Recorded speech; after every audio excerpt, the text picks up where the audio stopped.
Scrotula. Scrotulia. Look like a cheese wheel resting between two boulders. Exactly. All right, folks, we are live with another episode of Pangburn Universe, Atheists Vs Theists. Surprise, surprise. We're talking about the non-existent God again. Triggered yet? Yeah, we are live. If you want to join us for this very lighthearted, fun conversation, then I'm going to give you this Discord link. Here it is. Join the live discussion here. I'm going to do way less talking today and just focus on moderating because I got some emails to write. But yeah, if you think you can demonstrate the existence of God, if you think atheists are full of shit, get in here. Tell us why. There's usually we have about 1 to 4 ratio of theists versus atheists in here, but we want to get more. I think the Dr. Troll is a theist. Not necessarily, no. I would say I'm more of a theist than an atheist, I would say. Fair enough. I'm agnostic about it, but definitely. I'm still interested to know what Dr. Troll meant by not necessarily. Yeah. Well, I certainly think it's, always possible. I don't believe like the main religious gods exist based on man's writing of them, their interpretation, but I feel like focusing on one's self-relationship and understanding of God could be important to one's self-development and curiosity. Like, kind of there could be like Lord of the Rings, right? That can spark your curiosity. I've never really watched Lord of the Rings. Yeah, but like I'm just saying, like when you say one could find that with God, I agree with you. I think one could, but I'm not even being facetious when I say like Lord of the Rings. But do you think there's anything troll special about God belief that you can't get with like other artistic forms of inspiration? Well, yeah, I think the mystery and self humility and humbling nature of it is important. Like, I'm not like the fully omnipotent, fully all powerful, above everything God could not exist. But maybe like some religions believe like just the universe itself could be God. But like, I've not really read the Bible, the Quran, the Torah, or anything. I'm not really knowledgeable on religious texts. But I feel like to totally reject the possibility of God existing or some form of God existing altogether just seems ignorant. I've never met an atheist. I've met some who are kind of really first getting into atheism and they're still mad at the religion that was shoved down their throat for the early parts of their life, where they're like, no, it's not possible that God exists. But almost every atheist I know, every public atheist that you're probably aware of, they don't say that it's impossible that God exists. That's not what atheism is. Atheism is just simply a lack of belief in the proposition that a God does exist. Often the reason cited for that is because there aren't sufficient justifications to warrant belief. It isn't a positive claim that it's impossible. Most thinkers I know are actually fallibilists, even if they don't identify as a fallibilist. If you ask them, like, is it absolutely impossible? Is it in any universe is it absolutely impossible that there are no gods? Most of them will be like, well, I don't know. It's at least possible that it's possible. So that would mean they don't believe it to be impossible. So I think you're kind of arguing against a pretty non-existent section of belief there. You're not arguing against atheists. I guess by your definition, if that's what atheism is, then yeah, I probably am an atheist by that definition. Yeah.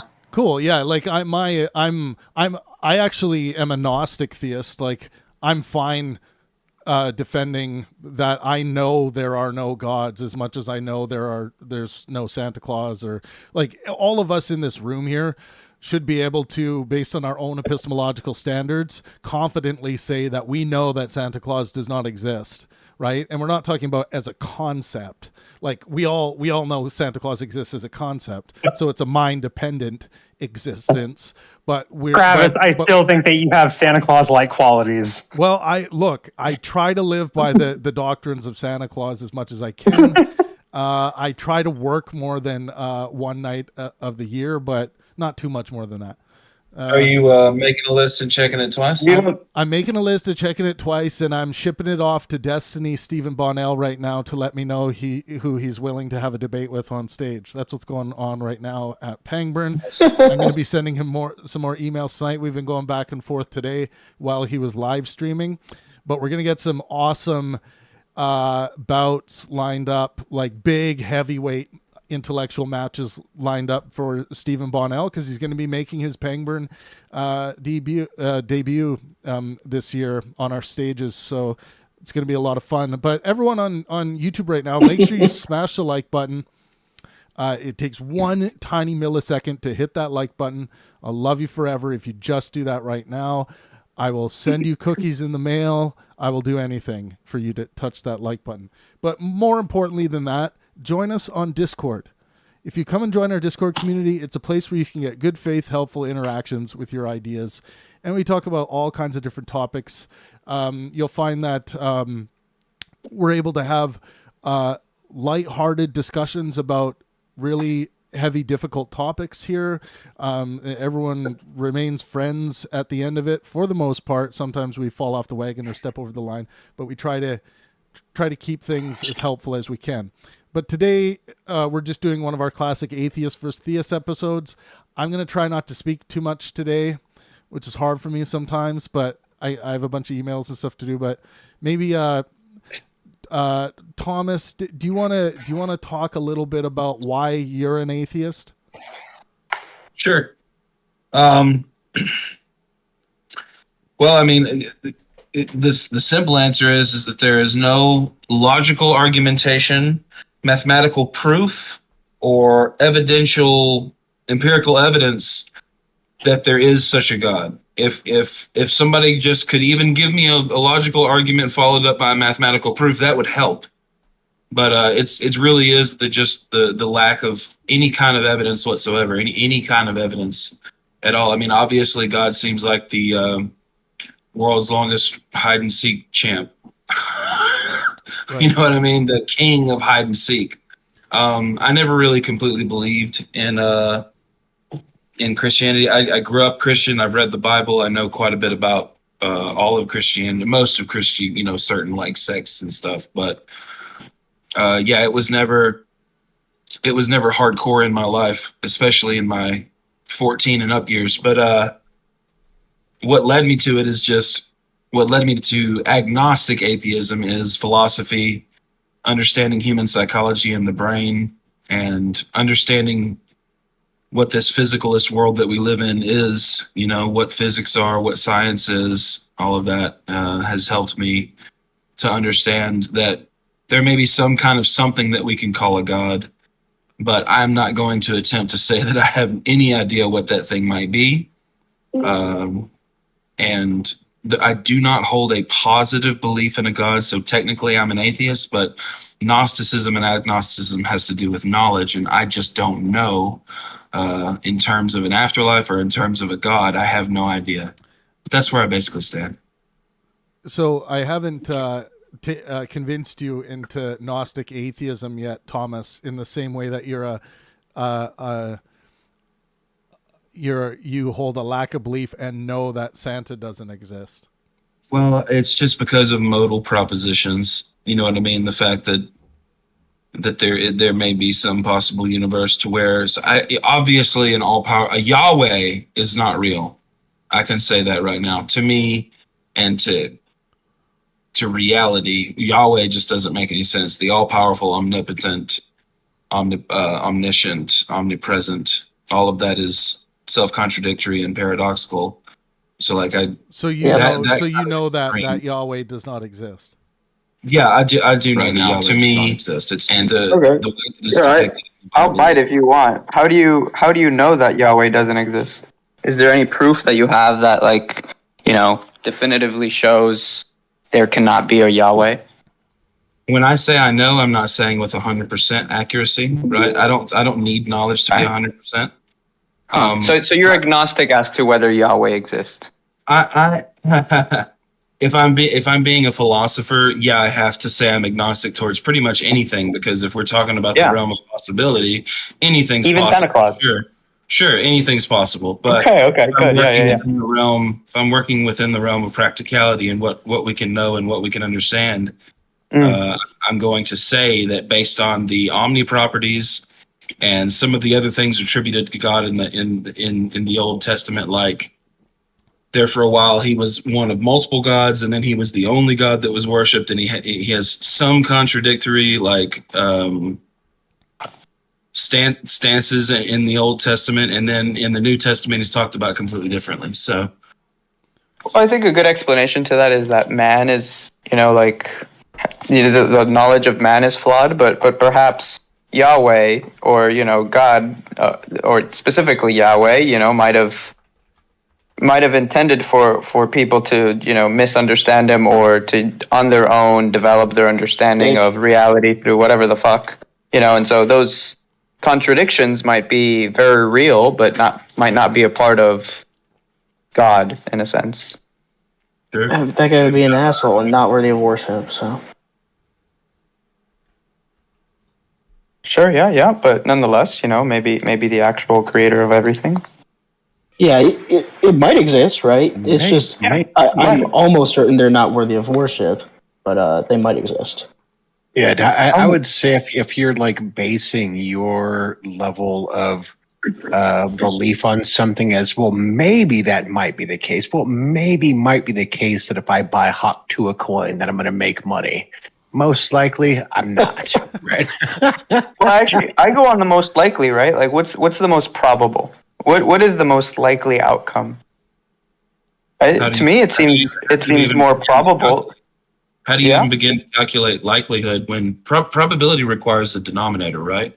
We have to have had something already happen to declare that we can guess the probability of its occurrence yet again. Would I be correct in saying that? Yeah, That is correct. Yeah, no, for you to know that it's going to happen again, you have to have seen it happen. Yeah.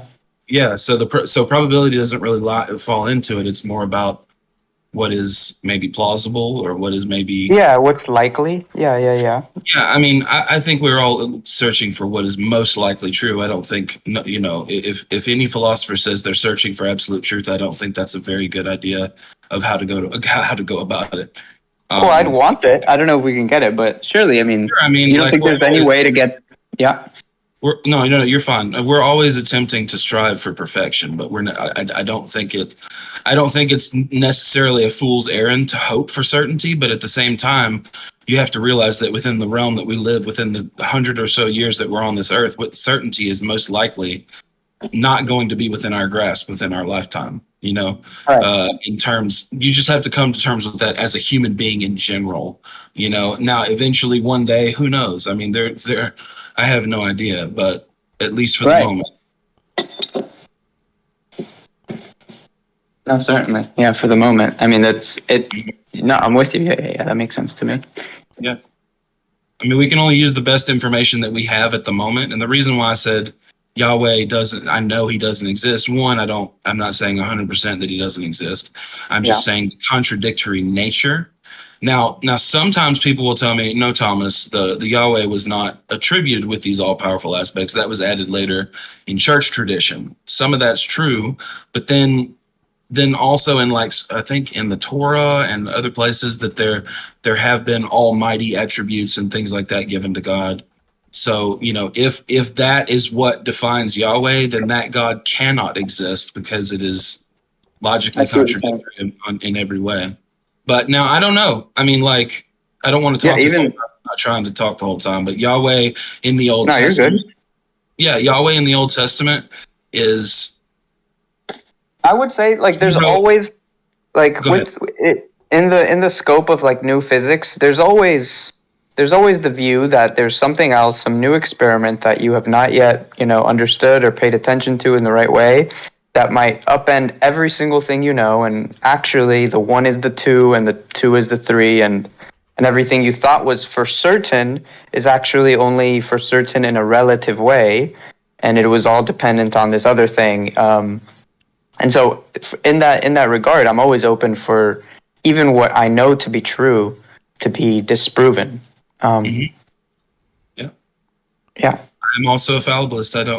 I don't think any knowledge or belief That's is a good name. absolute. Yeah, I don't think that any belief is certain. I don't know if we can have certainty. So that is the basis of epistemological fallibilism. You realize that you don't know if you can have certainty, and therefore you don't work within that framework. You attempt to work within. It's more likely. Yeah. So I guess I'm curious. Where do you think? To be honest, the God answer is kind of shitty because it still leaves the question open to, well, who made God and how did that come about? But how do you think the fundamental beginnings, I don't know if you're a determinist, but where does the initial cause come from your perspective? I have studied determinism and the instances of free will as much as I possibly can, and I don't know how it can't be determinism. I end up obviously leaning towards some kind of compatibilism because I can't explain free will away, just like I can't explain consciousness away. We all intuitively feel that we have it. It is something that obviously exists. We just don't know what it is. That's kind of how I treat free will. But if we're asking me, is this universe nomologically determined? I would say, yeah, if the laws of physics have been uniform since the Big Bang, everything is determined. So what was the second part of that question? So what do you think caused the initial cause? The prime mover or first cause argument is kind of ties in with the Munchausen trilemma of justification. Like, how do your justifications work? Like, how far, I have basically come to the stance that I'm okay with infinitism. I'm okay with there never have been just an initial first cause. I'm fine with an infinity. Got you. It was just always was. Yeah, that's fine with me. I don't know, because the options are it's either a first cause, it's either an infinite regress, or it's a circle. Okay. So do you think it's possible it was a first cause? The only reason I would say that it would be, I'm not going to say impossible, obviously, but the only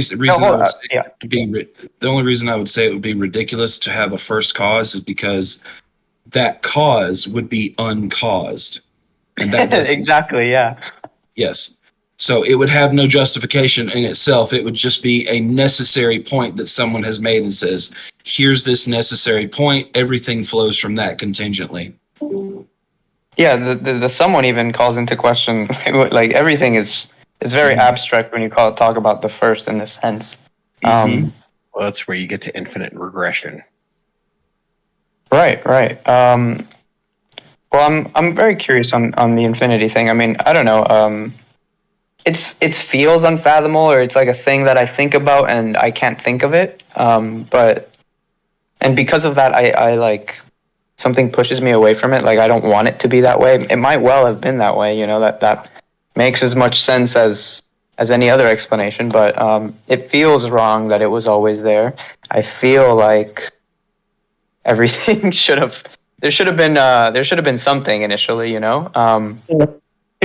trying right now, your brain is trying to think outside of its own perspective, and it's just it can't happen. We are finite beings that live linearly through time. So to try to imagine anything else, we can make up words for it, but we can't actually imagine ourselves there because we don't have that context. Yeah, I think there's a question. The reason that sort of those regression arguments aren't convincing for me is because we can truly look at like physics and entropy, complexity, and like without a ton of scientific jargon, like we can look at the moments after the Big Bang, and then all of a sudden you have a place like Earth or a place like someplace else in the galaxy, and you have to wonder how one state leads into the next. Right. And so like, what's the relationship with like even fundamental stuff like particles or whatever? And so, if we just assume this sort of conceptually works and that argument is valid, I don't understand why this argument is about God or gets to God at some point where you can like get so fine-grained that we have to have this infinite being behind it. Why aren't we just talking about more physics in that case? Well, That's a great point. Yeah, no, I think at some point I think like the more physics would have the same question, which would be, well, what caused it? And like at some point it goes to this question that is somewhat nonsensical, and that it feels as though physics has no way to answer, right? Like what caused the initial cause? Like it seems like a non-physical question to me. Definitionally, physics cannot explain that, right? Physics can only explain that which has happened after the Big Bang, right? I don't know about definitionally. Well, like, definitionally, we are a local universe, right? I mean, do you know the idea of like a local universe? I do, but some people think it's not. I don't know if it for sure it's local. Yeah, but you'd have to have like something. You'd have to have a way to understand physics past the point that we have any way to measure physics, right? Right now, yeah. Yeah. I mean, it becomes easy to assume like, oh, I don't know the answer to this thing. It feels like there should be an answer to this thing. I feel like there is a bigness to the universe and a connectivity to the universe. So making that jump from like, yes, I'm not alone and the universe is bigger. So instead of searching out the answer and like taking what measures we have to figure things out, we're like, why not God then? That's easy. Easy answer. God. Well, I mean, Occam's razor, like why not? The simplest explanation that makes the most sense. Why make it more complicated? You go from like Krishna God of like the God of all things that does all things, and it gets smaller and smaller and smaller. Eventually, we're not talking about a God that performs miracles and a God that interacts with people, but we're just talking about Brahma. We're just talking about literally just yes, the thing that started the universe. God, sure, why not? Does it? Yeah. Well, do you agree then? So then you're down. You're down for Brahma. You're down for. Is there a like? Does that actually have meaning? I think it does. Like a stopping point? It's a whole other conversation to attach that meaning to like any other, conception humans have had in the past of what that is, But that is a whole other conversation. But I think it's important to know, like, do you think that it was, was there some intention in it or was there no intention in it? I think that's a good question, whether or not it attaches to the whole religious one. I'm on exactly the same wavelength as Thomas. Like I hold the same belief. And I do want to say, trying to apply Occam's razor to this doesn't really apply, right? Like, how does Occam's razor apply when you're dealing with miracles? Like, and just because you're saying something in a shorter amount of words doesn't mean it's the simplest explanation, right? Do you get what I'm saying? You agree with Occam's razor? The least variable is the most likely. The answer it's not always the true one, though. No, I didn't say it's the true one. I said it's the most likely. Not most likely. I would like it if we could say that Occam's razor is like emotionally a really easy way to cope with things that we don't understand. Okay, so you don't believe in Occam's razor. Hold on. Occam's razor is applied to when we're looking at things like systematically. Like, okay, we're looking at this system. How are things working here? What's the like least few moving parts, right? That's the idea of Occam's razor. So now if we get to the idea of like somebody who's just like making miracles, what is involved with making that miracle? Is it just them thinking it, so all of a sudden that miracle's true? But no, they have to have this power, this power, this power, this power, and all of a sudden it becomes this more complicated explanation than just a natural explanation, right? Yeah, I agree. Like if the God explanation seems more complicated, it's probably not that one probably doesn't make sense. Then you're you're right in saying like the one with the least variables. I think it's just a probability thing. Like the least variable is just the more the more it has to do with the thing it's talking about initially. The less points it has to go haywire. Yeah, and it is only a proposition that says it's more likely to be the case, not that it is the case. That's correct. Yeah, that's correct.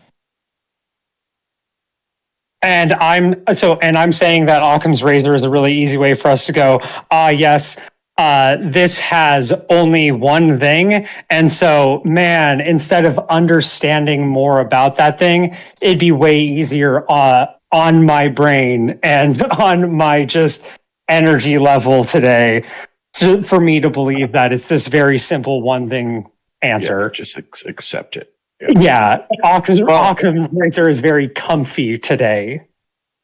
I mean, aside from it being comfy, which you're right, it is. I think it's also very right. I think often people think that in adding complexity and adding things that they think are meaningful, they end up losing track of, the things they're juggling and the ways in which the interactions they're juggling cancel out and, end up being sometimes simpler. Yeah, hear me out on this. Have you ever taken a class and at the beginning of the class, you're like, oh my God, there's so much shit in this class and there's so much to learn. And then you go, you pass that class, you get to the next one and you get to the next one. And eventually you're sitting there and you're like, oh, this is boring and tedious. And it's it becomes boring instead of hyper complex.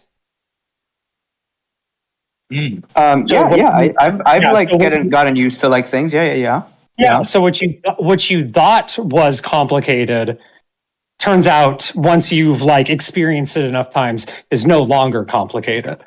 No. I mean complicated by a definitional term in terms of there is more variables involved. Yeah, no, and I completely agree. And I'm just saying that sometimes things feel complicated, and once we've been exposed to them long enough, we're like, oh, that's not complicated or scary or any of those things anymore. No. It never was. Yeah. I don't. That's not what I mean.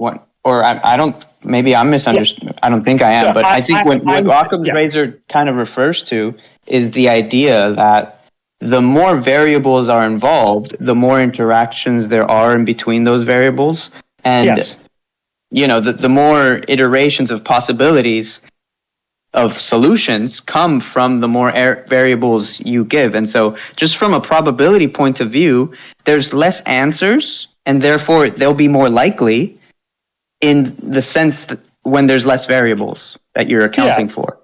So we could say and it'll be more likely to be true, literally, which is odd, but I think that holds true. And I think you can say the same thing from the other side too, that Occam's razor can also just talk about complexity and simplicity as concepts. And so if you are living in a world that's not totally undefined, why is it that simple things work? Well, Occam's razor says that, maybe it's appreciating the fact that complex things fail, even if we aren't talking about parameters or variables or something.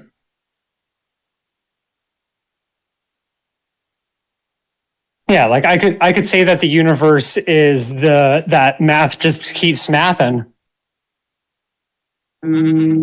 Yeah, I guess. But I got lost. I don't know. There's a lot of there's a ton of equations that go into that, but the simple statement of math keeps mathing. Yeah, I don't know what that means. What do you mean math keeps math? I mean, what's odd to me is that people are willing to bet not only their futures, but their lives on that concept. That's probably the most interesting thing about it. Well, on which concept? Which concept? On the concept of I can accept that the universe is just going to keep on universing, right? But to say that there's a conscious being there, and I'm going to bet my life on that theory, is probably what keeps a lot of people at an agnostic state. Huh. I guess I didn't understand that. What do you mean? What do you mean that there is a conscious being? Do you mean that being God or that being us, an individual? Well, I mean, whatever theory you have in your brain of that, taking that step to religious belief from just understanding, you can you can conceal yourself in the soup that is the universe, that is existence, or whatever you want to be, and say, well, I'm just part of this, right? Or maybe I'm the only mind independent here. But when you build that hierarchy of a thing above you, that's a great theory. It's a fantastic theory. That may be the case. The question I have is, why are people willing to bet their lives on it? How do people bet their lives on it? What shows you that, or what tells you that people are betting their lives on it? People, like religious people, aren't betting their lives on their religion. I mean, the one thing Christians harp on the most is that the disciples literally died, or wouldn't have died for a lie, right? They claim that the disciples have died for their religion. Like, yeah, there are people that do put their life on the line for their belief in a God. Yeah, well, I mean, I would say the numinous experience is really powerful. Their you know, lives, like when the living. Sorry, I just wanted to clarify my point. Not their life as in martyrdom or any of that nature, but their life as in the fundamental underpinnings of what they then believe in beyond all of that idea. That concept is the underlying concept. It's the first axiom they have. And from all else there, the rest of their life and all the values they have are going to be relied on that axiom. Why do that? Why do that? That's what's interesting. You're betting your future on it, the life you're going to live on it. That's nuts to me. I've always found that. I mean, they think it's the answer, right? That's definitely why. Why else do it, right? If they didn't think it was the way to do it, the way to live, the best outcome would result from that. Probably, they think. If someone said, "Hey, man, there's a God out here and he controls the whole universe," I'd be like, "Wow, that's crazy. That's crazy thought." Anyway, I got shit to do, and then I just maybe that might be that way. I don't know. Maybe, but I got shit to do. So why do I need to stop?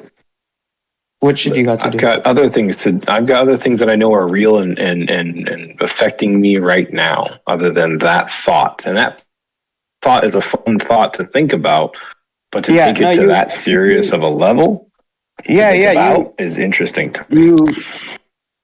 I think you're starting from the top, and they're starting from the bottom in the sense that you see it as a fanaticism of some sort. But I think most people come to it from, a sort of a narration towards their moral code and life and death and where their parents go when they die. And that those answers are very useful for the now and tomorrow, because otherwise they would be very distracting. You don't think? I may not agree that that it's a good thing for them to do, but I can totally understand why they would want to and that they do. It makes sense to me. They're like the opium of the masses. But if you came to me, right, and you said something like, "Hey, why won't you steal things?" And you said, "Well, I won't steal things because I know how it's going to affect that person and what the trials and tribulations are going to go through." And they can understand that, and I had that conversation with that person. I would feel like I built a value of trust, with you and how the fundamentals of the pillars that you stand on, right? And that's fine, that's great. And if you said, "Well, I got that from a book, and you should read the book," and then I read that book, and it said some pretty atrocious things, and it did say some pretty moral things, and I attribute it to humans being humans and to a deity, it just gets a little bit weirder to me. That part is weirder to me, rather than just having a one-on-one conversation with somebody and understand their morals and their values based on their environment and their childhood.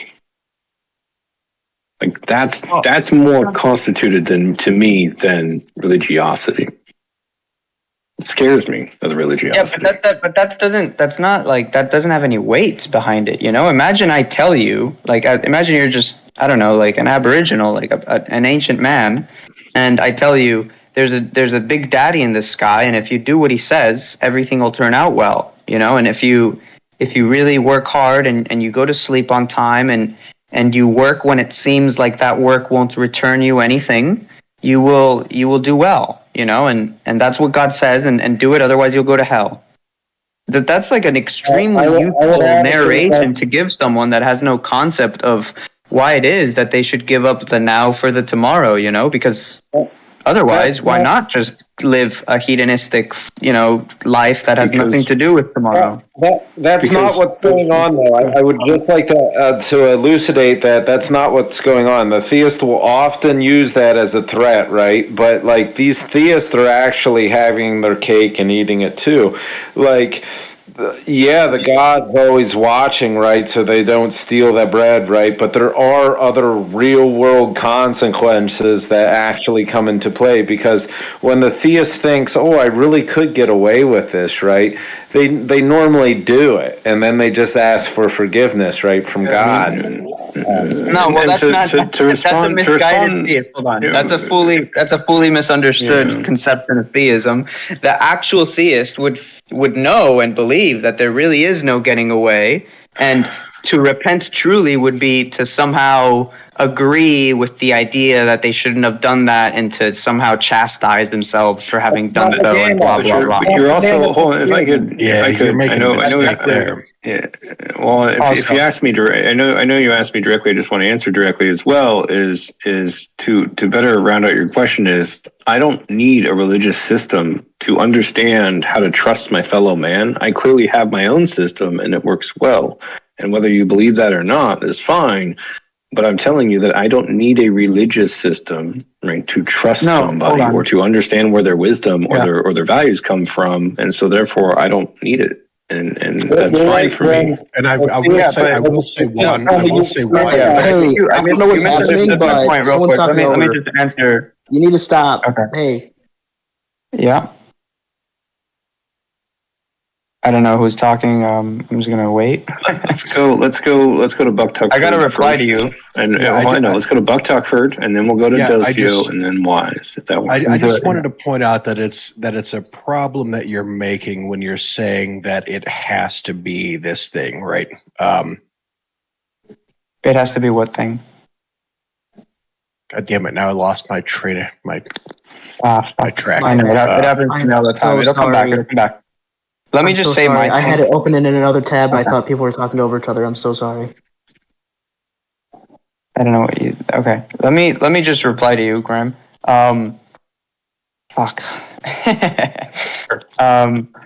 So the idea that I prefaced it by saying the prehistoric man, you know, the ancient man, because I understand that you might know, you know, you look at your father and he or you look at people around you and they commit their time to the future and it works out for them. And so it makes sense, you know, that you sacrifice your now for the tomorrow and yeah, that looks like they're going to get a reward. But, you know, if there was no good example of that, the rationale of, hey, you're going to go to hell or to heaven and there's someone watching is like... That's religious propaganda. It's like a really... Yes, it's religious propaganda, but Grime had a question as to... I don't know why it is that people would sacrifice their life to it. I don't know why they would... Why it would be like such a thing they would live by. And I think the answer to me is... The reason that I see it as to why they live by it is because it's such a good story. Like, it's such a... It makes it so much easier to, you know, to go along with it, to go along with the pack and not have to question all the details of like, well, why is it that I have to sacrifice my now for tomorrow, you know? Sure. I think that's awesome. It's a good story. It's just propaganda, right? And propaganda is easily adopted in the human psyche, right? And it's a bunch of fear tactics that theists have been able to use in order to perpetuate theism, right? Because they're like, you better watch out. If these people quit their belief in God, they're going to come and, you know, do these horrific things. And that's I agree 100%, and I agree with both of you. I think that great stories can literally help people lead their lives. If there are so many nerds out there of so many sci-fi fantasies that literally think, you know, I'm doing this for some weird reason, but if they actually sat down and thought about it, it's because as a child they were taught these stories and they believed in them and they thought that this is the way the world should work, and so then they try to grow up and make that world work that way, and that is a beautiful thing. And I think it fundamentally defines you. but there's something there in the pulpit or from on high, if it's truly from on high, that makes people devout in a way that they're willing to bet their lives on it. There's a big difference between loving a story and thinking you're doing the right thing because you heard it in a book and it's a great story and it speaks to your moral justice code. It's great. It's fantastic. Betting your life on it is incredibly different, right? Making it the most number one thing in the world beyond anything, beyond even your loved ones in a lot of cases. Right. Think about that. I think the justification comes from not just that it's like a good story, right? And that it tracks with their moral code, but that they have built their moral code based on it. That everything falls upon this initial domino. And if this initial domino falls, the house of cards falls, you know? That I feel like that's how it looks to, that's how it feels to many of these theists in that sense, and that's how they justify it. Does that not sound to you like the ego? Yeah, sure, it's the ego, but you were what is more human than the ego? You wonder why it is that people would do this. That I think that's a great that to me makes sense. I have no qualms with it. I have no qualms with the human. I have no qualms with the human. I have qualms with the spiritual divine and the ghost stories that come along with it. Okay. Can I ask a question? Sort of into that are made. Please, yeah, go for it. Yeah, so just one of the things I was thinking of is like, okay, let's say there's all these reasons that our psychology and our nature has whatever, these reasons to believe in God or, something like that. And so at some point, wouldn't we imagine, and this is like, like about God, if the reality of Christianity is true, shouldn't most people drift into finding that religion even if they're not born into it? Or alternatively, if there's important facts, like let's maybe pin it on that. If there's an important fact about Christianity that I need to know to convert to Christianity or theism in general, shouldn't I know that fact or learn about it at some point in my life? And like, why doesn't that happen?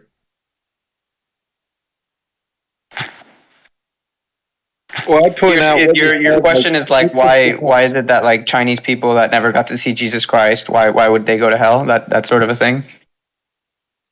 Yeah. It's like, if like, let's say that there's some combination of books and podcasts that, I'm capable of reading, hearing, and then, I feel compelled. I can honestly and authentically believe, sort of like a Kierkegaard sense. I can have a well-found, faith in a theistic God.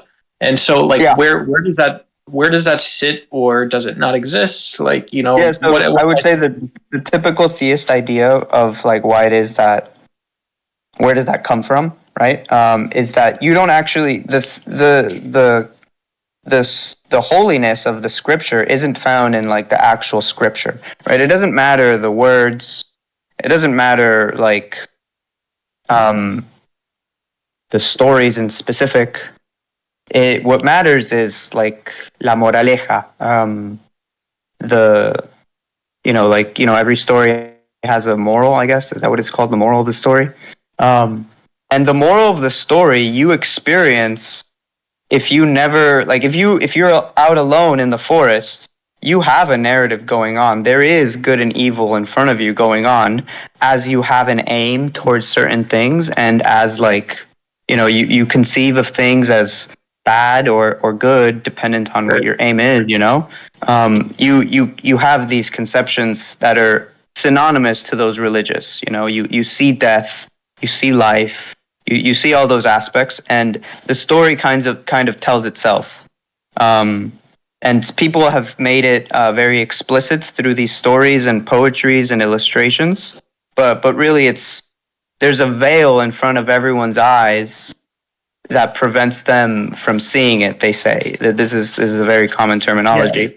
Yeah. But really, God is in front of you no matter what you do. It's always in front. You can't not see it. If I can push on that a little bit, I think the verse in the Bible is in the Gospel. Is it Matthew or something? It says, "Go teach and heal the sick."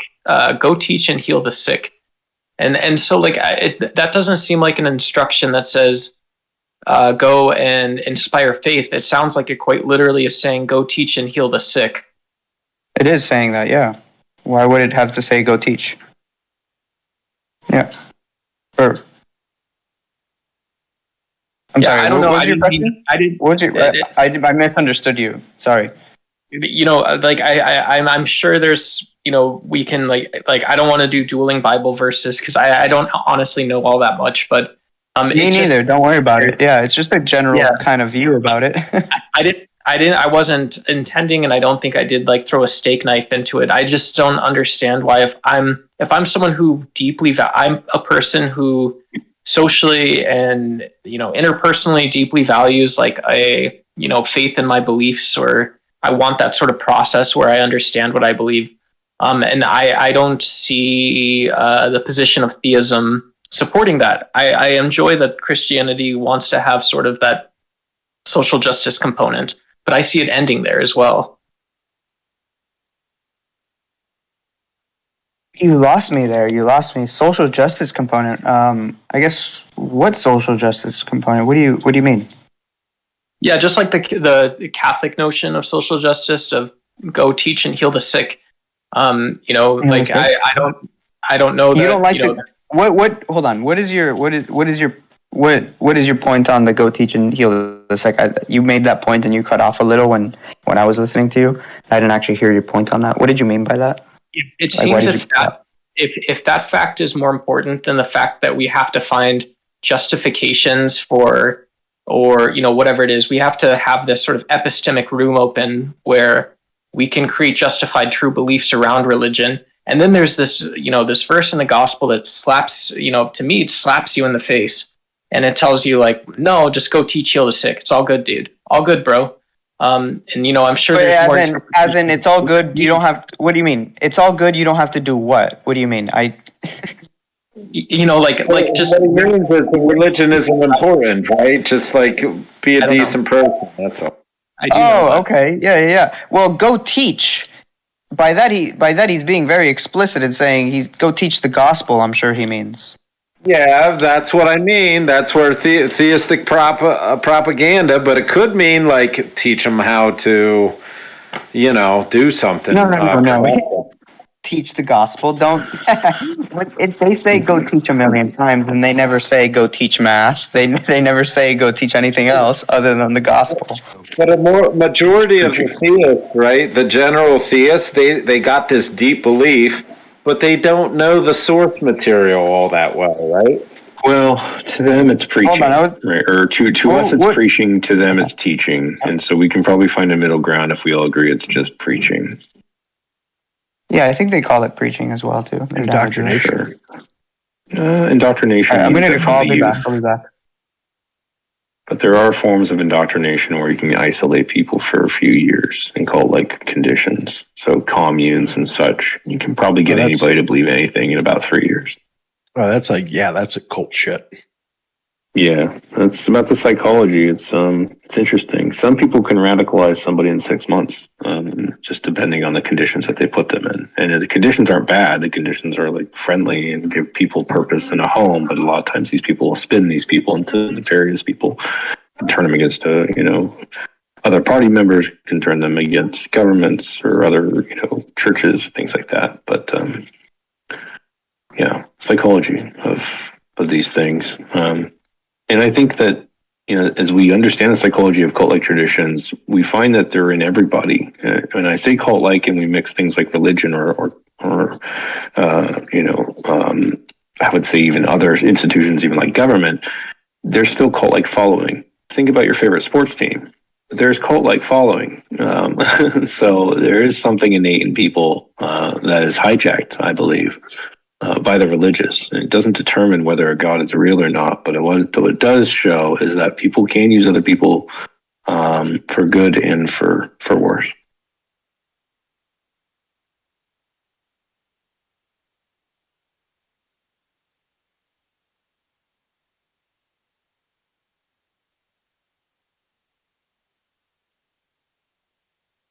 I don't want to get off the core topic, but that sort of to me implies aspects of like practical practical thinking around like religious organization, like and just any sort of organization. Like in life, most people learn how to tie their shoes and go to work, pay their bills, have an apartment, whatever it is in the modern context.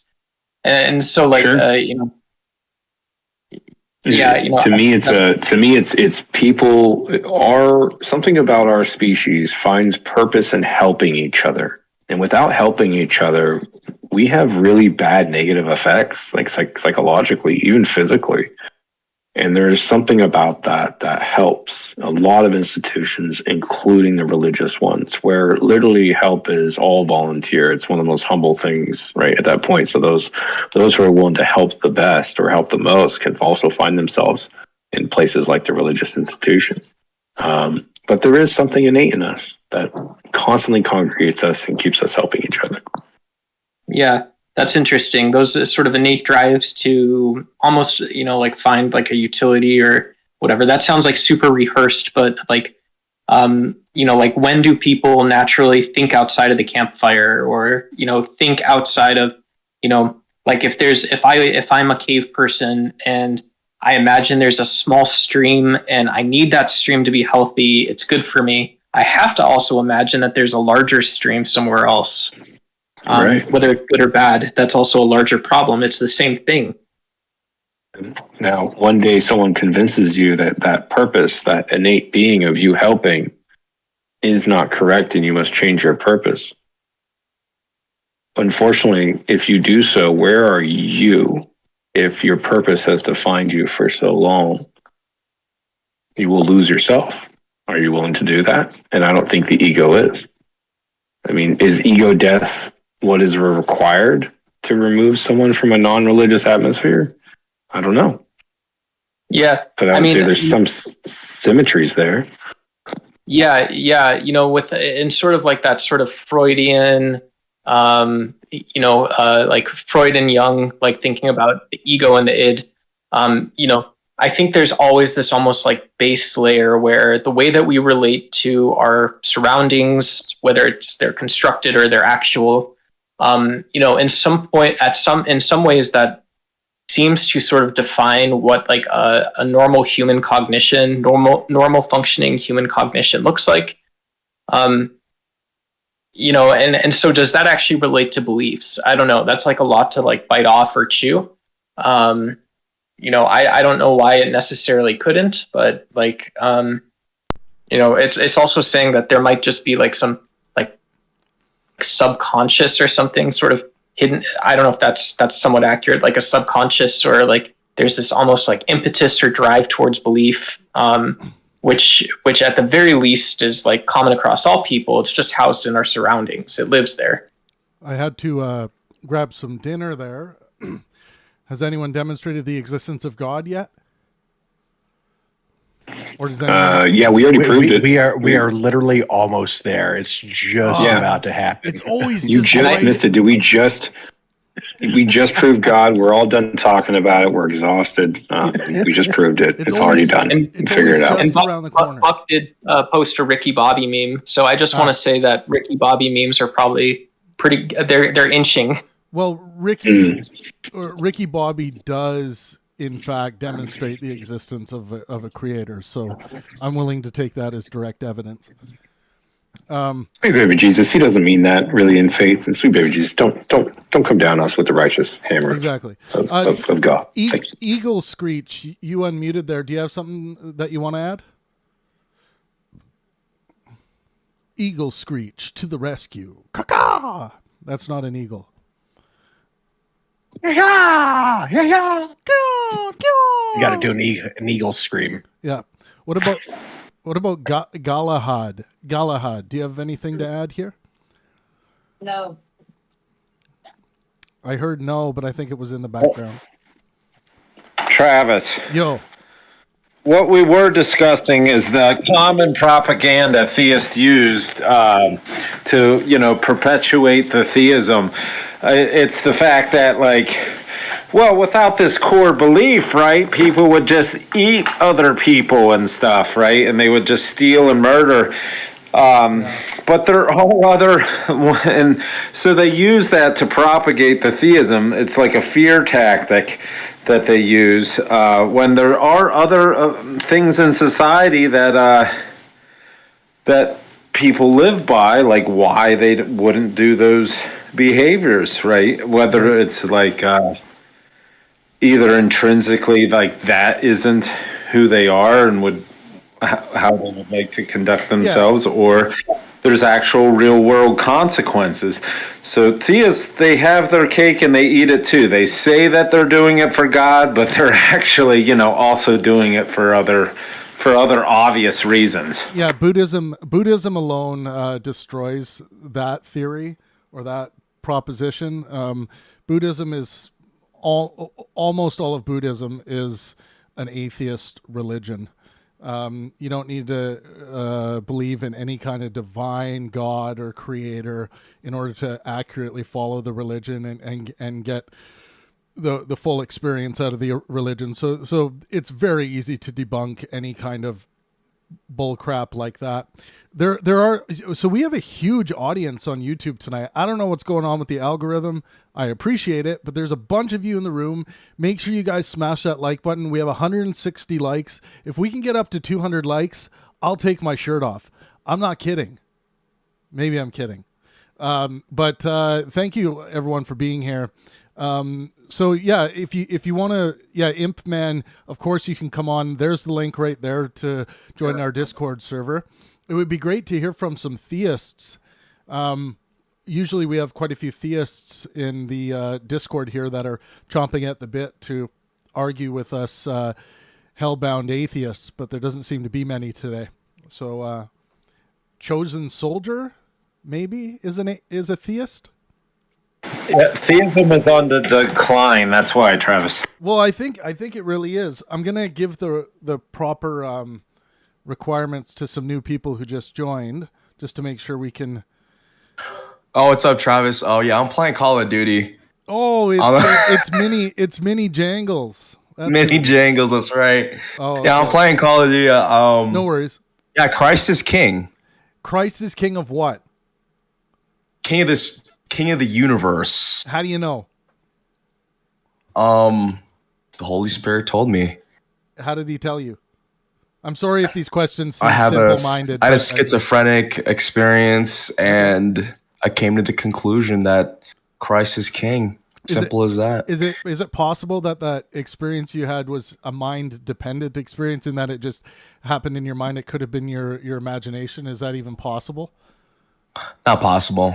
Oh, okay. Shouldn't be. See, I would believe that it's possible, at least possible, and I would say that it's most likely. Travis, please don't make me use my brain right now. I'm sorry, you're playing Call of Duty. I don't want to crush your game. I know when I play with my younger brother, I need to use all of my IQ plus some that I don't have to do. Yeah, I need to pull it out of the gutter right now. We're losing fool. Yeah. Yoga DeGeezy says Christ is king. Come in here and tell me why Christ is king. Did you too have a delusional schizophrenic experience of some kind? Let's try out some people just entered. Hot Chips. Is your mic working? Trav, to his defense. Wait, one sec, Wise. Yeah, Hot Chips, are you a theist? I would say I'm agnostic. I was raised Catholic, but I don't really, I don't have any concrete opinion at this point. So when you say you are agnostic, that's answering the question of what you claim to know, but it doesn't answer the question of belief, which is what atheism deals with. So right. when someone says to you, God exists, you don't believe that proposition, do you? Generally, no, but I want to, and I think we all want to. Oh, okay, that's interesting. So you don't believe it, but you want to. And what's appealing? What makes you want to believe it? Well, I think at the root of God is this expression of moral utility. Like we all question morality and where it comes from, and a lot of people argue evolution doesn't help form morality, but I would say it does. Like it's kind of the component that's important for stability in a chaotic world. Yeah, I mean, there are really good hypotheses for why morality would emerge out of evolution, like why it would be selected for, why empathy would be selected for. You know, there are a lot of things just like in order for, you know, the offspring of apes, for example, to survive, there needs to be a care by the mother passed by meme level through the lineage because of the reality of how weak in comparison to some other creatures apes are when they are first born. So it's, you know, there's a lot of different ideas as to why empathy exists, but it seems to be imperative for social species to be able to cohabitate. Yeah. But I don't see any reason why God has anything to do with that. Are you a Jordan Peterson fan? By the way, you sound like a kind of like a God belief through moral pragmatism. No. I tend to side with atheists when they argue with Jordan. I don't remember his name, but there's like this bald dude who lives in Austin or used to live in Austin. Yeah, that dude tends to kind of say what I would say to him, but in, you know, more plain logic that's kind of rude. Not rude, but like he doesn't really dive into the emotional byproduct of the whole logic system. Yeah. He just kind of keeps it logic. And like I personally believe that the emotional point is extremely valid. And if you don't branch them together, there's no point in arguing. Yeah, I mean, everything comes from our emotionality, from our sentiments, from our feelings, even our arguments. We make particular arguments because we feel that they are right. We feel that they are sound. We feel that they are good arguments. Feelings have everything to do with everything we do. So 100%, anyone who thinks they've escaped their feelings, now that's different than saying my feelings are a justification for believing this thing that's illogical is actually logical when we can demonstrate it to be illogical. Exactly. So and I think that's different. Yeah. And I think atheism, to give it credit, and I used to be atheist when I was younger. Well, you're still an atheist. Before we move on, Hot Chips, if you lack a belief in the proposition that gods exist or that a God exists, you are an atheist by the same usage that I use atheism, Sam Harris, Matt Dillahunty, you were just talking about. Fair. But so I would gamble like if it was if spirituality and lack of spirituality, if you were to credit them to God and play a game of dice, I would say it's probably going to land on there being no God, which would be, I don't know, 3 through 6 or 4 through 6 or something. It's 50-50 theoretically. No. But I actually think it's so far from 50-50. It's unbelievable. It's almost certainly the case that no gods have existed. Well, okay, I would like to hear your argument emotionally for why you think that. Yeah. So, my epistemological standards rely on plausibility as opposed to possibility, right? The biggest mistake I see people make when it comes to trying to figure out if they're a Gnostic or agnostic atheist is thinking that knowledge has anything to do with certainty. When we're talking about knowledge, people should throw certainty away. It should have nothing to do with certainty. If you start playing that game, you'll become an epistemic nihilist, and you won't even be able to tell me that you are on Discord with me right now. And if you can't tell can we retrace those words and use them in a different pattern? Like, are you saying like hypothetically, or do you need me? I'm not understanding what you're saying. Oh, okay. It didn't make sense. Yeah. So, are you familiar with what epistemology is? Like theories of knowledge and the study of knowledge? Yeah, isn't that Jordan Peterson's whole talking point? No, epistemology is a branch of philosophy. It's like where we go to study knowledge and measure the soundness of knowledge and compare different structures of knowledge. And typically, we're talking about justified true belief, when we talk about knowledge, and that's what most people are relying on to form knowledge. Okay. I see what you're saying. Yeah, okay. And there are some exceptions to that. Like there are people going around now, typically idealists that I talk to, and idealism is basically the difference between physicalism and idealism. I would say most people are physicalists. Some people don't want to admit it, but that just means that they believe that everything's almost certainly physical. But idealists think that reality is ultimately mind dependent, in that your mind is responsible for the moon, the stars, all of this stuff. But I hear this from idealists sometimes that they just like, they don't care much for justification when it comes to the justified true belief model, with regards to how they frame their knowledge and how they know something. But the problem with that is if you remove justification from that, you can't tell if you're just making good guesses about things. It's like, no, I know there is a Coca-Cola in the fridge right now. Oh, well, what's your justification for knowing that? Well, I don't need one. And then you open the fridge and there happens to be one. There very well might not have been one. Someone else grabbed one and took it out of the fridge and whatever. The many different things that could have happened. I would argue they didn't know that it was in the fridge. They didn't care to even state justification, like, oh, I just bought a 12-pack and I just got in the house and put it in there. They don't care about that justification.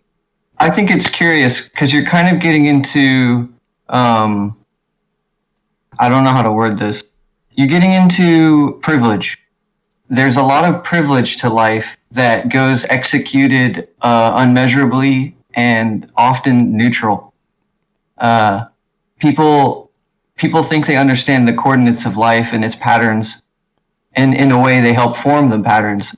But like, independent of our thoughts, it is a curious equation. Does stuff move? Does stuff function? Like, if no living being is here, time is kind of irrelevant, right?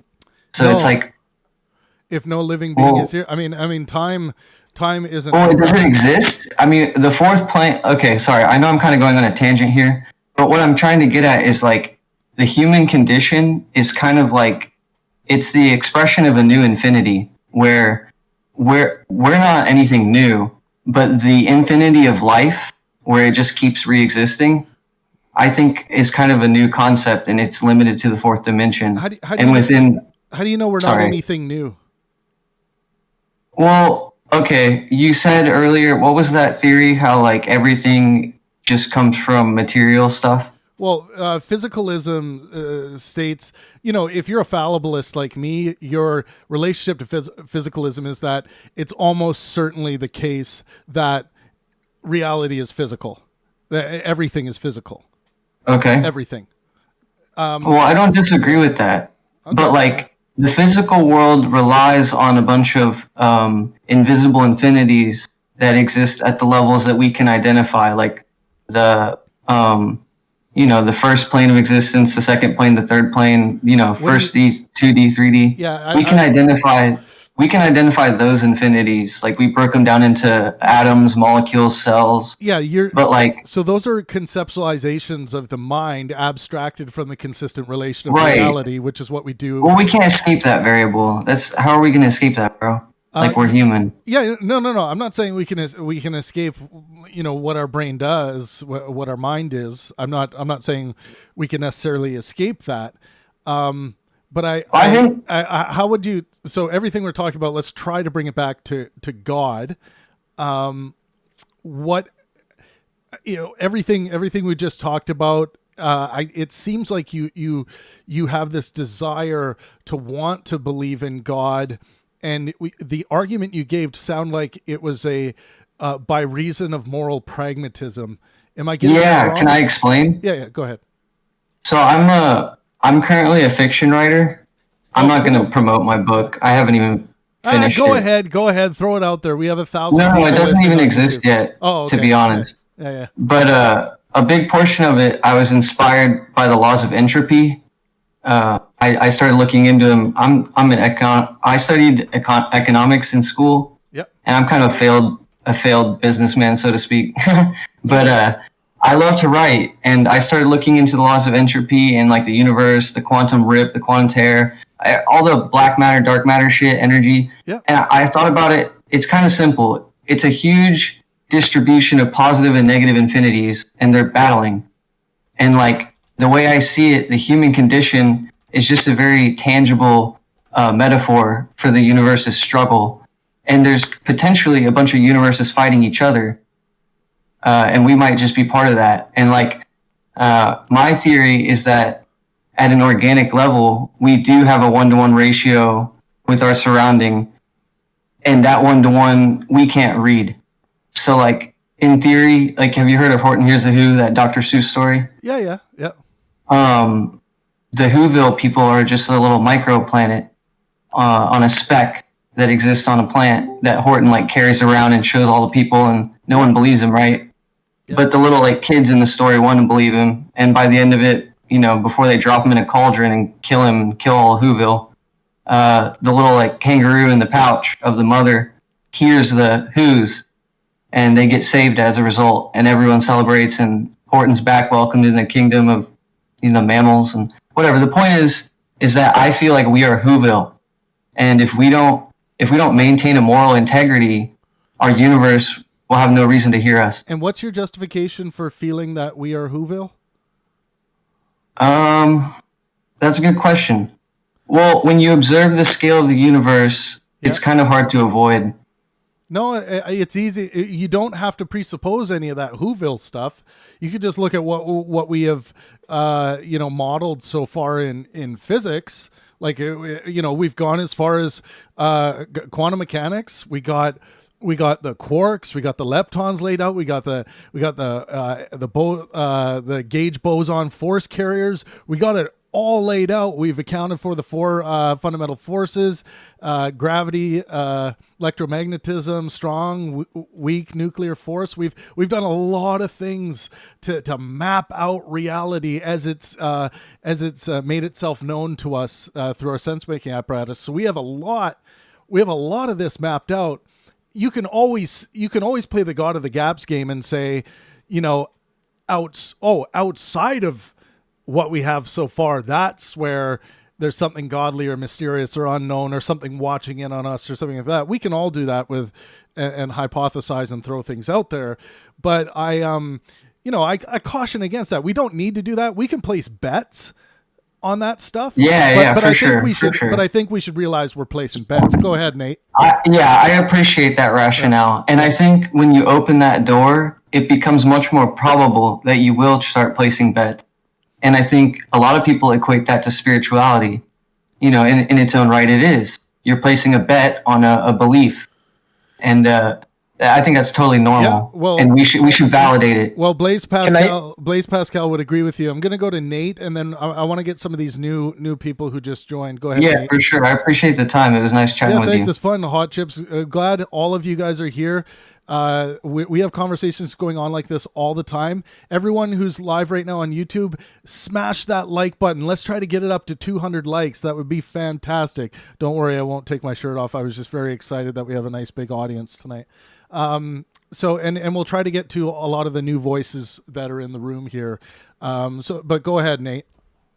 Yeah, and hopefully this can transition to a new topic or just be completely let go of or something for the time being. But one of the things I wanted to say about like entropy, and when we think about like degrees of freedom and sort of the things that we're talking about in physics, one of the things is that, that argument also implies that you can have all kinds of infinite sets or even finite sets that can ultimately just build anything that can be about nothing. And that could also be the majority of the universe. And so, I just wanted to mention that the abstract version of, whatever it is, the argument, to me, I don't think I can write over meaning with that personally. Not that I'm really tightly grabbing onto that. I just want to say that there's not like a necessary argument from entropy or complexity about any semblance of order or value in the universe.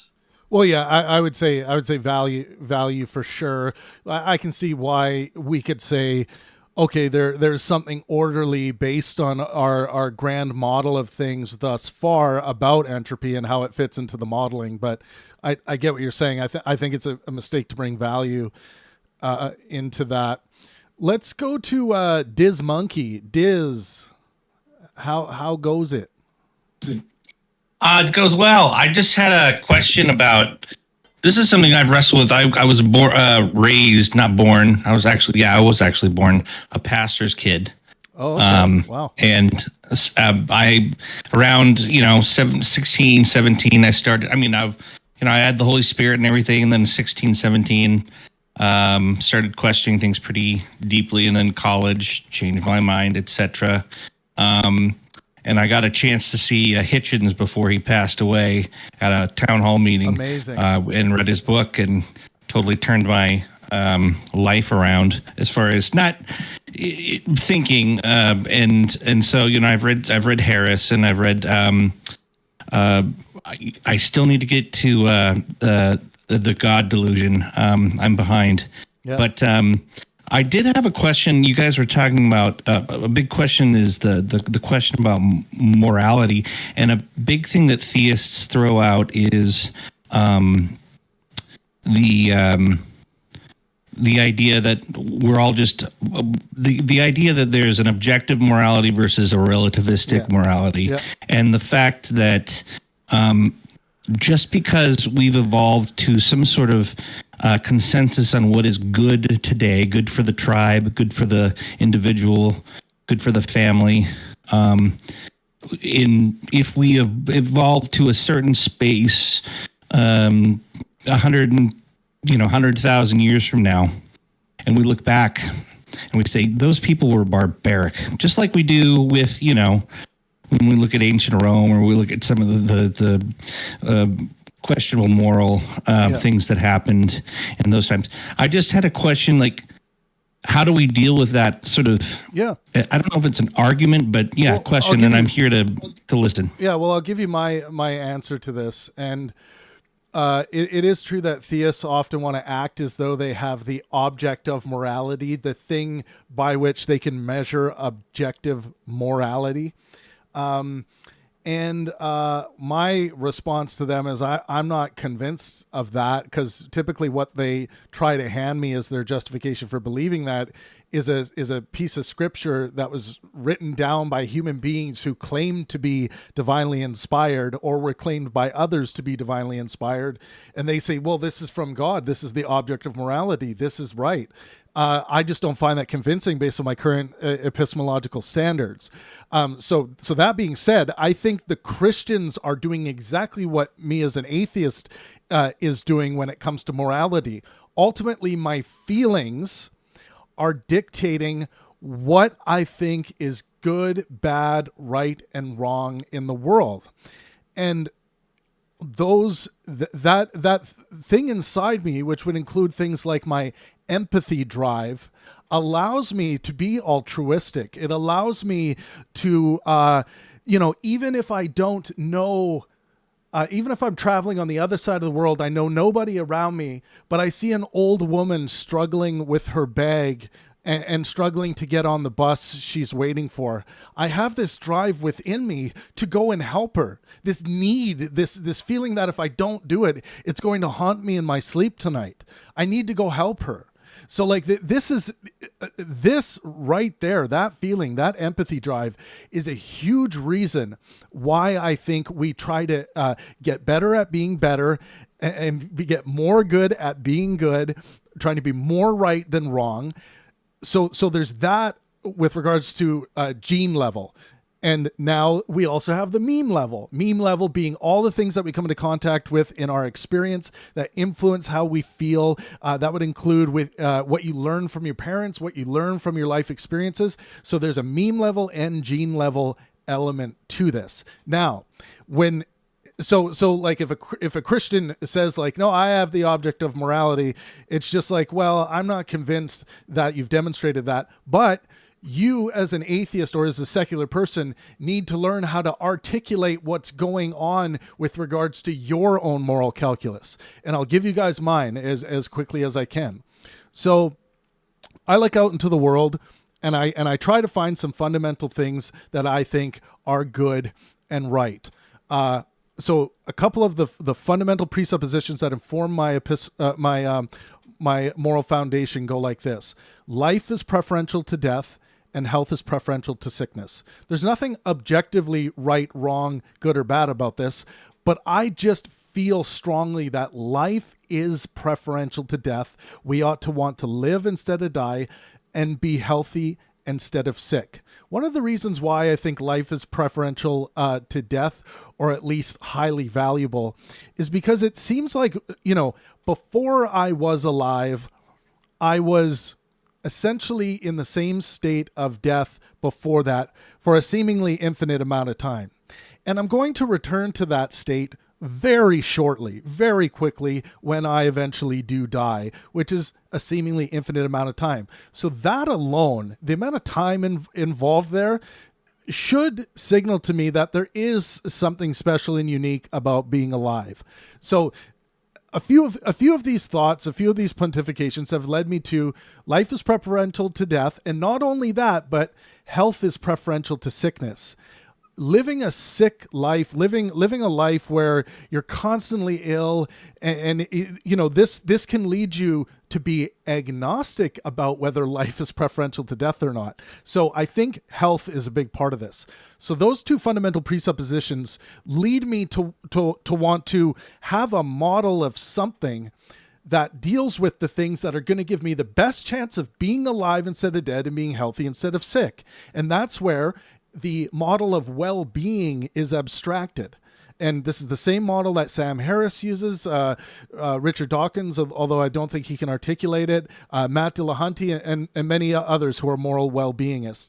And the well-being model is this suitcase term that you can fit all of these unique things into. But it has some things to be objective about in it. And by well-being, all we simply mean is physical, mental, and social health. This is a health basket. That's all it is. And there are some things that are objectively true about living instead of dying and being healthy instead of sick. If you chop off my head, that is antithetical to my well-being. Because when you're dead, you're no longer being, so there is no well-being. So there's some basic objective truths about that. So, and then you go from, okay, I have this well-being model, fantastic, all of these different things that are going to contribute to my physical health, my mental health, and that could mean having kids or not having kids. It could mean being a professional video game player or being a professional athlete. It could be all of these things. That's why suitcase term is a good way to remember it. So I have this well-being model. Now, how do I give myself the best chance in this well-being model to be successful from a physical, mental, and social health perspective? This is where medical science becomes so damn important to moral well-beingists, because we want to know the things that are going to give us the best chance to maximize our physical, mental, and social health based on the objects in reality and how we understand them. So well-being ends up being the moral metric. And with that, I have my moral quest, which is simply to maximize well-being for myself and those around me. Now, that may sound very complicated. I am almost finished my first book right now, but I'll be dedicating a chapter to why I think well-being as a moral standard is good for everyone, including Christians, including Muslims, because a healthy, by physical, mental, and social standards Muslim is going to have a better chance at further pursuing their Muslim Islamic purposes if they are healthy than instead of sick, or alive instead of dead. So that's just a basic rundown of it. But that's the calculus, well-being as the moral calculus. So. Got it. No, that a lot of that makes sense to me. One thing that I've struggled with, I've had several different relationships, and I've had opportunities to pursue those and possibly become a father. I'm scared for the future of humanity. So when you talk about the well-being, personally, I hear that we're already alive, but I also think we don't need to get too abstract here, but from a macro level, the physical well-being of the entire population of the planet going to so far an extent where it's not well-being for the rest of the planet, and it's detrimental to the future of our species, is also, I don't know if you do have a comment. Does that make sense to you? Yeah, what I'm saying. I mean, I don't think it's a defeater as to why we should maximize well-being for ourselves and those around us. I think we do need to, look at the full spectrum of what we are doing on our planet and what kind of planet we want to have, how many parts per million of CO2 we want to have in our atmosphere, which is going to affect, the temperatures in different parts of the planet and changes around the planet.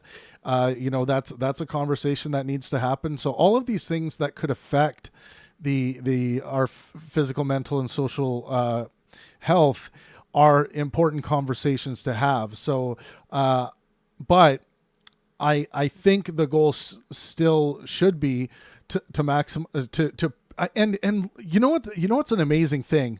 I love that this is the way that human beings are trending. I think that if we really have an honest, rational conversation with our own internal feelings, we do hope for human beings who, let's say, who aren't our enemies for good or bad reasons. People want the best health for each other anyway. And I think, like, if you look at democratic countries and how their laws are framed to preserve the wellness of society, we're already trending in that direction with regard to lawmaking. And from a United Nations perspective. Did you have something, Human? I was getting some background there. Yeah, I do want to say Talverdia and Mr. Blank are wanting to get in. Yeah, we will. Yeah. We're going to go around the room here. I'm done after this. Yeah. Thanks, Diz. Great stuff. And again, welcome everyone to the community. I want to give a quick shout out to everyone on YouTube quickly. Make sure you guys smash the like button. Looks like the algorithm might be getting us back to normal here. There's our Discord link right there. Smash that like button. Really appreciate it. Join us on Discord. We have conversations like this going on all the time. Yeah, Mr. Blank, go ahead. Hey, everybody. Yo. Yeah, I was. I'm tracking you with the morality thing. I would just probably say, generally, life is preferable to death, and generally, health is preferable to sickness. Because there are those times in those instances where it does get really dark, but, you got the terminally ill and you got the, those that have really, really, increased amounts of issues with mental health and things of that nature, where some of these countries that you just said, these same democratic countries, allow euthanasia. Yep. Because death isn't preferable. Life isn't preferable to death to them. It's so much pain in the life. Yep. To where they, the best way is to escape. This is an excellent point. This is an excellent point, and I'll tell you how I conceptualize this. So, if, say, my daughter is dying of a terminal illness, she's on her bed. She gets to such high levels of suffering that she's like, I just want to die now, and it's my right to choose, and I choose death. Now, there's a difference between good and bad and right and wrong in this moral calculus of well-being. I think it is bad. There's a reason why we feel terrible and tragic when things like this happen, because it's bad. I think it's bad that my daughter caught this terminal disease. I think it's bad that she needs to die in this suffering way. I think it's bad. However, I think in that situation, she is making the right decision based on what she wants. So I don't see any good in it, but I see righteousness in that situation. So that's how I parse that when it comes to what do we do based on maximizing well-being for myself and those around you, based on these fundamental presuppositions that life is preferential to death, and health is preferential to sickness. When death becomes preferential to life, there are righteous decisions that can be made to end one's life, but I don't view them as good things, as good phenomena. Okay, here's another one, same subject. Yeah. I was going to say, so it's sort of like the same scenario. I have a terminal illness or whatnot, but if I take this medicine, I'll be sick. I won't be well, but I won't be as sick as being terminally ill or whatnot. Yep. No, I think so. In the well-being calculus, it's not only just like step by step. There are investments into. You can make investments through suffering to achieve greater well-being in the future for either yourself or your family or all kinds of things. Or in the example you gave, like, I'm going to go into chemotherapy, which is going to cause me so much suffering, going to bring me close to death, to try to trick these cancer cells into thinking that this thing's already dead anyway, and then the cancer will regress. So yeah, that's totally, yeah, it's not outside the purview of what I'm talking about. This is completely, I can completely rationalize this by simply saying that sometimes you need to take on some levels of suffering. Sometimes you need to take on levels of bad, levels of wrong, to achieve this maximization of well-being. All right, last one, and then I'm out. I'll stick around, but I guess I don't know if I'll have any more questions, but what would you say then, after we talk about this and you gave me those answers, what would you say then about a first causer or a first mover? Yep. Basically like something that starts the wheels going and then, I don't know, leaves or expends itself or whatnot in the act of creation. Yeah. The first cause issue is always a fun issue. And after I answer this, feel free, anyone in the room, to chime in on this. But I find the idea of a first cause, like an absolutely capital F first cause, to be logically absurd. Because that idea is basically that, this is a cause coming out of nothing, right? So now some people will say that God can be the first cause, like the uncaused causer. But there's no reason, even in that scenario, to think that any of this is finite. So calling it first cause, I think is absurd, logically. But if I, and I will say that if I had to place my bet on the first cause issue, I would definitely bet on infinitism, in that, it's almost certainly the case that underlying at the bottom layer of reality, I think it's most likely that there is some kind of infinite state of potential, an infinite state where things can or cannot, pop into existence. I think I'd place my bet on that way before, an absolute first cause. Could I? Sorry, I spoke earlier, like 30 minutes ago. I've been listening the whole time. Let's let Mr. Blank respond, and then we'll go to you, Hot Chips. Okay, thank you. Cool. Okay. Well, I was gonna say, because you said it's a guess, and you're putting, your eggs in that basket. That's telling me that you don't have much proof that they're. Oh no! That it goes all the way. Yeah, the only proof I could give you is a logical argument for it. I can't test that in the same way that in a way that my epistemological standards would be satisfied. So I think I currently believe, I believe that it's most likely that reality is infinite at its most fundamental level. And that's a belief I have, but I don't know that. I don't claim to know that. All right. Thank you for answering my questions, man. Yeah, thanks, man, and welcome to the Discord server. Thanks. Yep. Go ahead, Hot Chips.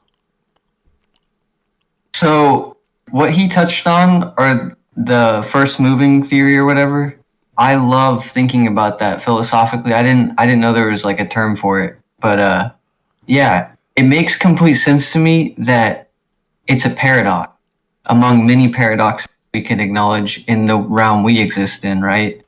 So like, you can't be right, you can't be wrong kind of thing. Like, yes, there is infinite possibilities. There's a bunch of different versions of infinity that spawn our probabilities that we can measure. But like, if you go back to the root of it all, I feel like the answer is zero.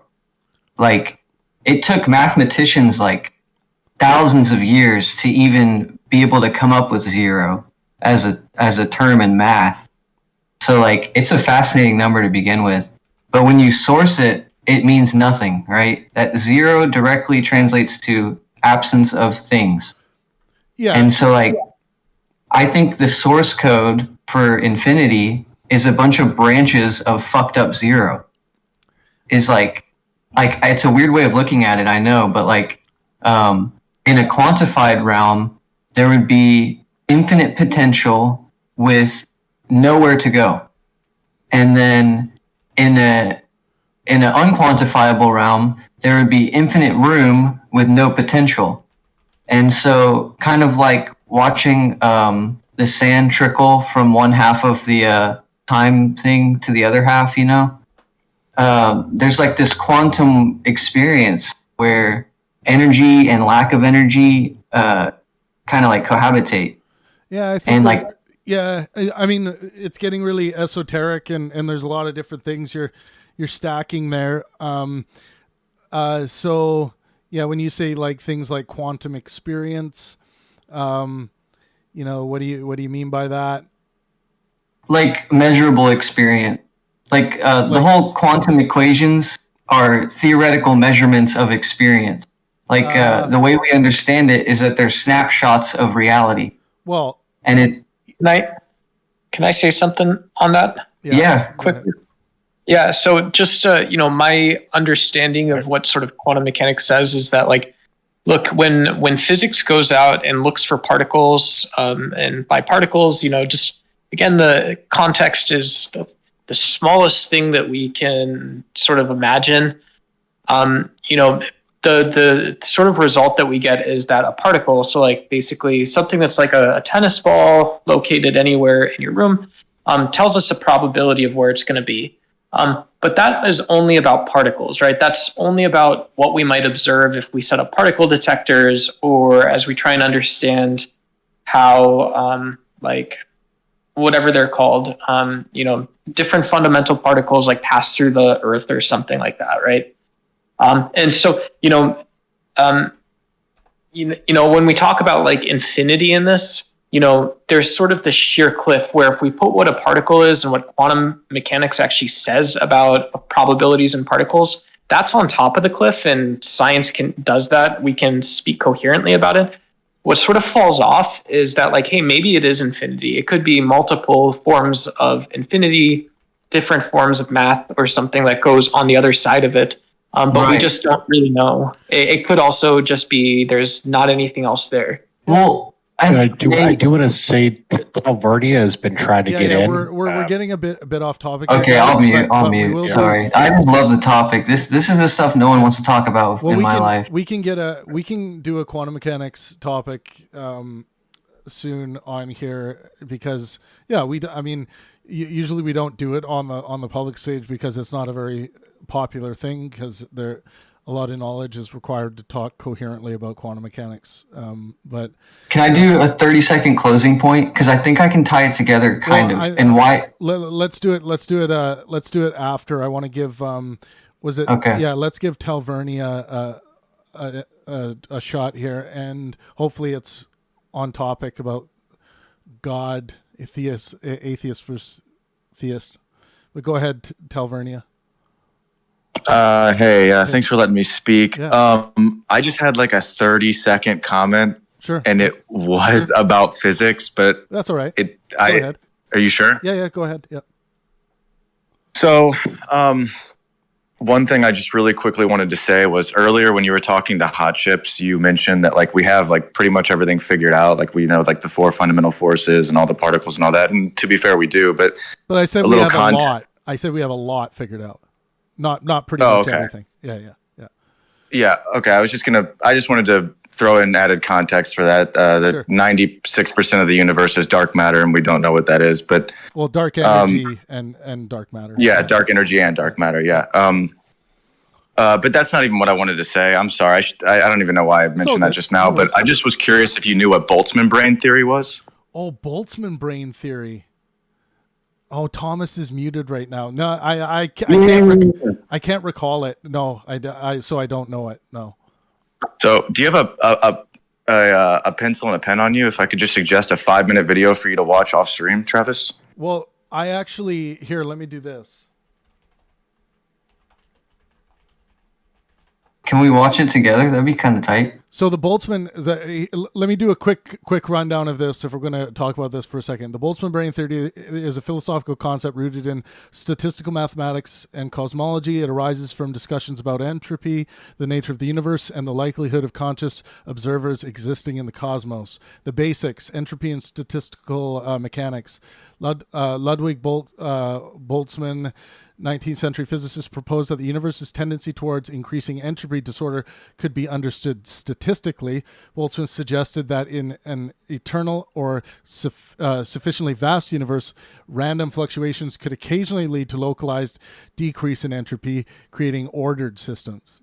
Boltzmann brains. The concept of Boltzmann brain arises from the idea that given infinite time or space, random fluctuations could produce not only stars and galaxies, but also complex structures, maybe like brains, such as a fully formed human brain. Oh, it read my mind where I was going. And other conscious entity, complete with false memories and perceptions of reality. The brain would exist momentarily, only to dissolve back into disorder. Interesting. And then there's a lot of philosophical and scientific implications here. But yeah, what did you want to talk about, Talvernia, with regards to Boltzmann brains? So I didn't really want to talk about it because I'm not a physicist. I just find the theory fascinating. And there's a 5-minute video of the theory explained by a prominent physicist, Brian Greene. He's made contributions to string theory and all sorts of things. I know Brian, and Brian's been on our stage multiple times. Yeah. Oh wow, that's wow, that's awesome. Brian's fantastic. I love his stuff. Yeah. He's incredible. I have his book, or one of his books. Which book do you have?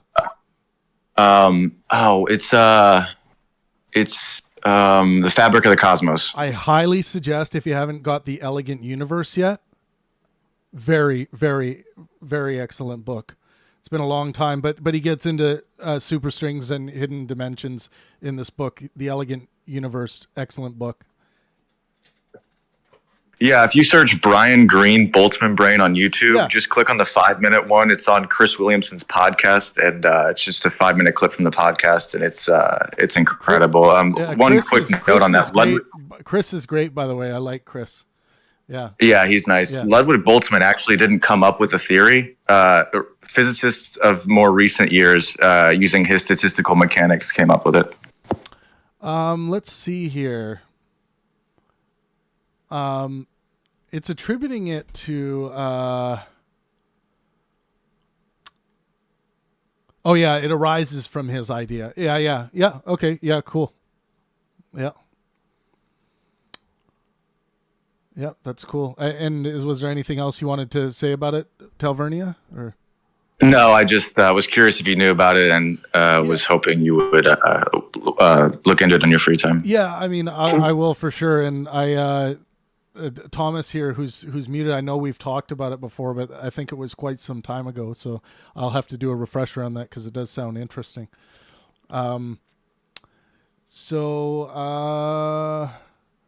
Was there anyone else who hasn't had a turn yet that wants to go? I think Diz Monkey maybe wanted to chime in. Yeah, go ahead, Diz. If Diz has something to say, if not, that's okay. I also wanted to let Hot Chips. You had something. You wanted to summarize what you were saying.